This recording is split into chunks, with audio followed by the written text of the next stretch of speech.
He has survived 2 assassination attempts. He is wanted by an international court, and the very intelligence agencies built to protect Israel now believe he will need protecting for the rest of his life.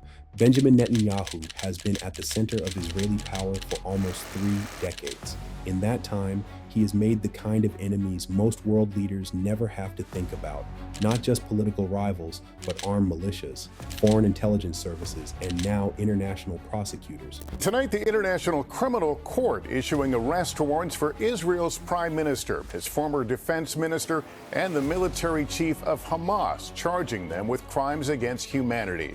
So how do you protect a man like that?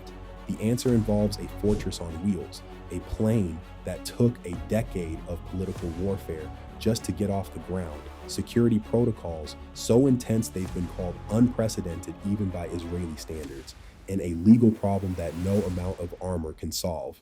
This is the story of how Israel keeps its most protected and most targeted man alive.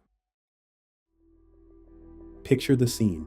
A ceremony is scheduled in Jerusalem, the streets have already been cleared, and in the distance you can hear it before you see it. When Netanyahu visited London in 2023, reporters on the ground counted more than 20 vehicles moving as a single unit. Armored cars, counter-assault teams, motorcycle escorts weaving in formation. This isn't an exaggeration for effect. It's simply what it takes to move the Israeli prime minister from one point to another. It's less a car ride and more a small army in motion. At the heart of that formation is the man himself, riding in a heavily armored limousine built to absorb sustained gunfire without so much as slowing down. His personal protection is handled by the Shin Bet's VIP unit, widely regarded as one of the most elite close protection operations on the planet, trained not just to react to threats, but to anticipate them before they happen. But here's where the story takes an unexpected turn. Netanyahu has a pacemaker, and according to reporting from the Times of Israel, his motorcade has begun quietly, including something you'd never notice unless you knew exactly what to look for: a van dressed to look identical to every other vehicle in the convoy, but secretly outfitted as a mobile emergency room. It's meant to appear only when the prime minister travels far from a hospital, except it hasn't stayed there. Sources say the same van has turned up in the middle of Tel Aviv, in central Jerusalem, cities packed with world-class hospitals. The prime minister's office won't comment on security arrangements, which in a strange way tells you everything you need to know about how seriously they're taking his health as a matter of national security.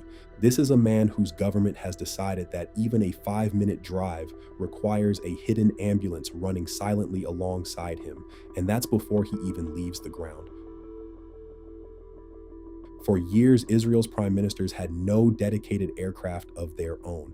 Even the head of one of the most heavily armed nations on earth had to fly commercial, chartered El Al jets with a few security upgrades bolted on. In 2013, the state spent nearly $500,000 shekels installing a double bed on a leased aircraft purely for Netanyahu's comfort. It tells you something about the man that even his temporary planes needed a personal touch, but comfort was never really the issue. Security was. A commercial aircraft, however customized, doesn't come equipped with encrypted military communications, it doesn't carry missile countermeasures, and if Israel's most protected man is flying on essentially the same kind of jet as any other passenger, that's not just an inconvenience, it's a vulnerability. So in 2014, a government panel finally authorized something long overdue: a dedicated state aircraft, purpose-built for the prime minister. Israel Aerospace Industries purchased a decommissioned Boeing 767, once flown by Qantas under the name Swan Hill, and began the slow work of turning a retired commercial jet into a flying command center. The result was named the Wing of Zion. Operated by the Israeli Air Force's Elite Squadron 120, the aircraft was fitted with a private stateroom, a personal office, a secure conference room, a dedicated war room, and, according to multiple reports, laser-based infrared countermeasures designed to defeat incoming missiles mid-flight. It should have been a straightforward upgrade. It wasn't. For nearly 10 years, the Wing of Zion sat mired in political warfare. Opponents branded it an extravagance. A state comptroller's report found that, on average, each flight cost nearly double what a chartered private jet would have. At the height of the pandemic, Netanyahu reportedly shelved the aircraft entirely, unwilling to be seen flying in luxury, while the rest of the country was locked inside their homes. The plane sat waiting for a decade. It wasn't until July 2024, 10 years after approval, that the Wing of Zion finally carried Netanyahu on its first operational flight to Washington, D.C. for an address to Congress. And even then, the debut wasn't clean. The aircraft had to make the journey twice, once ahead of time carrying equipment and security personnel, and again to actually collect the prime minister, because there wasn't room to bring everyone at once. To his supporters, the Wing of Zion is a long overdue necessity. To his critics, it's a $400 million monument to political dysfunction. Both arguments, in their own way, are true. But either way, Netanyahu now flies inside one of the most heavily defended aircraft in the world, a plane that exists because the alternative had simply become too dangerous to accept. Here's something that almost never happens in a functioning democracy, and when it does, it's worth paying attention to. In May 2025, the Shin Bet quietly rolled out new security protocols for public events involving Netanyahu. Protocols Israeli media described using a word rarely applied to a sitting prime minister's own country: unprecedented, full-body scanners, the kind you'd expect at an international airport, not a public ceremony, devices to scan footwear, manual pat-downs for every guest regardless of status, and behind their masks, Shin Bet agents began interrogating attendees one by one. How did you receive your invitation? What's your relationship to the host? Why are you here? At a Bible quiz competition in Jerusalem, an event about as low risk as they come, the screening process was so exhaustive that the ceremony began before half the audience had made it through the door. Netanyahu himself was photographed wearing a bulletproof vest at an official memorial ceremony. At another event, he pulled out entirely, canceling his appearance at the last possible moment without public explanation. And then there's the detail that says the most about where things stand. The agents protecting him started wearing masks, not for illness, for anonymity, because in the current climate, Israeli security personnel are genuinely concerned about being identified, photographed, and potentially detained abroad over their roles during the war in Gaza. Think about the layers stacked on top of each other here.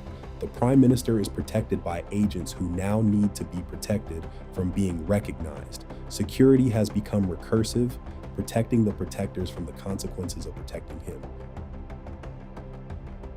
On the night of October 19, 2024, 3 drones lifted off from southern Lebanon, launched by Hezbollah, and turned south toward the Israeli coastal town of Caesarea. Israeli air defenses intercepted 2 of them. The third one didn't miss. It struck the bedroom window of Netanyahu's private residence. The reinforced glass cracked under the impact, but held barely. Debris scattered across the pool deck. The prime minister and his wife, Sarah, weren't home at the time.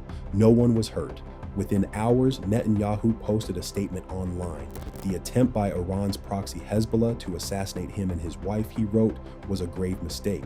It was by any measure the most direct assassination attempt against a sitting Israeli prime minister in living memory.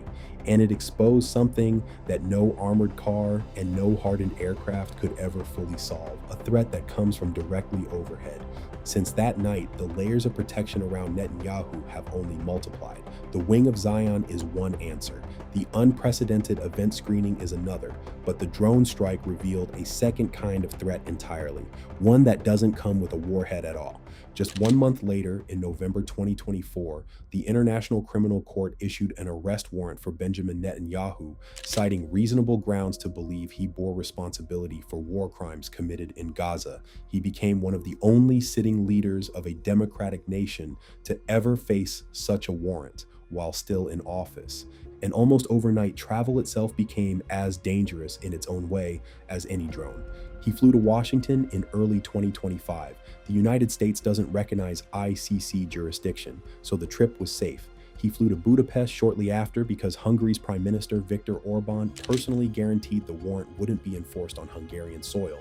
But when Pope Leo XIV's inauguration was held at the Vatican in May 2025, Netanyahu quietly scrapped his plans to attend after Italian and Vatican officials gave answers about enforcement that were, at best, ambiguous. Consider that for a moment. A man who commands one of the most capable militaries in the Middle East, protected by fortified vehicles and a countermeasure-equipped aircraft, and he still couldn't attend a papal ceremony, not because of Hezbollah, not because of a drone, because of a legal document sitting in a courthouse in The Hague. This past week, an Israeli ministerial committee approved something with no real precedent in the country's history. Benjamin Netanyahu, along with his wife Sarah, has been granted lifelong Shin Bet protection. Not protection tied to his time in office, not protection reviewed annually and renewed if the threat assessment holds up. Lifetime protection, full stop. The Shin Bet and Mossad reached the assessment jointly. The Netanyahu family faces a permanent elevated threat level, driven by a desire for revenge from Israel's enemies, a threat shaped directly by the wars and targeted killings carried out during his years in power. The price tag is roughly 12 million shekels a year, around $4 million to keep the family secure for the rest of their lives. His sons are covered for at least 5 more years, his wife for as long as her husband is alive. The decision hasn't gone unquestioned. Former Shin Bet officials have pointed out that protection on this scale has no real precedent, even for a former prime minister. Critics argue the process was fast-tracked by political pressure rather than driven purely by professional threat assessment, noting pointedly that the Shin Bet chief who signed off on the recommendation previously served as Netanyahu's own military secretary. But strip away the politics for a moment, and one fact remains undeniable. After nearly 3 decades at or near the top of Israeli power, Benjamin Netanyahu has accumulated enough enemies, foreign and domestic, military, and legal, that his own government has concluded he will never again be safe enough to live without round-the-clock protection. The armored cars will keep moving through the streets of Jerusalem. The Wing of Zion will keep flying, its countermeasures armed and ready. The Shin Bet will keep wearing their masks, guarding a man from threats seen and unseen. And yet, for all of it, the fortified motorcades, the hardened aircraft, the scanners, the secrecy, the lifetime guarantee written into law, there's one thing none of it can seem to give him: a sense of safety,